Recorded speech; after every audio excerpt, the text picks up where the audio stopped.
ముగ్గురికి ఇచ్చిండు. ముగ్గురికి ఇచ్చి అయిపోయింది ఇచ్చేసిన అని చెప్పుకుంటున్నాడు. పేదవాళ్ళని ఉపాధి కూలీలు మోసం చేసి కేసీఆర్ ఓన్లీ రైతులకే ఇస్తున్నాడు రైతు బంధు. నేను కౌలు రైతులకు పట్టదారులకు ఇస్తున్నాడు, నేను కౌలు రైతులకు కూడా ఇస్తా అన్నాడు రైతు బంధు. పట్టదారులకు దిక్కు లేదు, కౌలు రైతులకు అసలుకే లేదు. ఇట్లా కౌలు రైతుల్ని మోసం చేసి అంటే రైతుల్ని మోసం చేసి ఇట్లా అన్ని చెప్పి మాయమాటలు చెప్పి నమ్మించి ఓట్లు వేయించుకుని వాళ్ళు ముఖ్యమంత్రి అయిన తర్వాత దారుణంగా ఈ అన్ని వర్గాలను మోసం చేసే కార్యక్రమంలో ఉన్నాడు. అందుకే ఇప్పుడు ప్రజలంతా ఎక్కడ చూసినా రేవంత్ రెడ్డి వద్దు, కేసీఆర్ ముద్దు అంటున్నారు. కేసీఆర్ మళ్ళీ ఎప్పుడు వస్తారో అని అడుగుతున్నారు.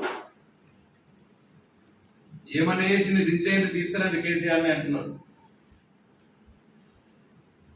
ఘోరంగా మోసపోయినామనే భావన నిరుద్యోగుల్లో, ఉద్యోగస్తుల్లో, పేద ప్రజల్లో, వృద్ధుల్లో, బీడీ కార్మికుల్లో ప్రతి ఒక్కరిలో ఇవాళ మోసపోయినము అన్న భావన వీళ్ళ చూస్తా ఉన్నారు. అందుకే టీఆర్ఎస్ పార్టీ, కేసీఆర్ తెలంగాణ ప్రజల కోసం పుట్టినటువంటి పార్టీ. అధికారంలో ఉన్నా, అధికారంలో లేకున్నా ప్రజల కోసం పోరాడే పార్టీ టీఆర్ఎస్ పార్టీ.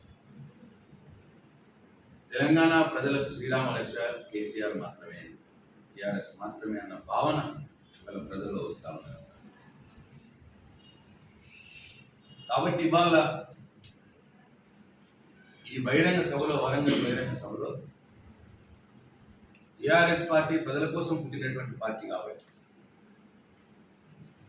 ఇవాళ ఈ రేవంత్ రెడ్డి తెలంగాణ ప్రజలకు అనేక మోసపు మాటలు, మాయ మాటలు చెప్పి ఇవాళ వంచిండు కాబట్టి, మోసం చేస్తున్నాడు కాబట్టి ఇవాళ బహిరంగ సభలో లక్షలాది మంది ప్రజల మధ్యలో,